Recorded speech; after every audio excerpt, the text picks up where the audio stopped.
ఇవాళ మళ్ళీ మోడీ మంత్రం చదువుతున్నాడు ధర్మపురి అరవింద్ గారు.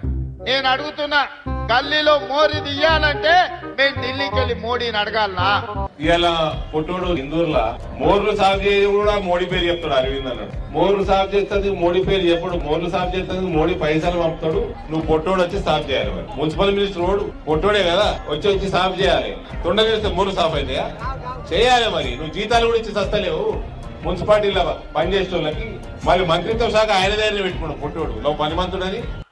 ధర్మపురి అరవింద్ గారు, మీరే పార్లమెంట్ సభ్యులు కదా, మోడీ గారి దగ్గర నీకు చాలా పరపతి ఉందంటావు కదా, మరి మోడీ గారి దగ్గర పరపతి ఉంటే ఎందుకు మీరు స్మార్ట్ సిటీ కింద నిజామాబాద్ ను తీసుకురాలేకపోయినరు?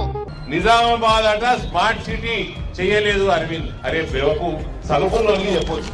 ఇది కేటీఆర్ కల్వకుంట్ల సంకనాకితం చెప్పరాదు. స్మార్ట్ సిటీ సపోజ్ తెలంగాణకి 5 ఇచ్చింది అనుకో కేంద్రం, 5 సిటీలు ఏది చేయాలన్నది తెలంగాణ ప్రభుత్వం పంపాలరా బేవకు. మీరు పేర్లు పంపిన వాటికే కేంద్రం ఇస్తుంది. నామినేట్ మీరు చేయాలి. నన్ను అడుగుతావు హౌలే చదువుకోరా నాయన.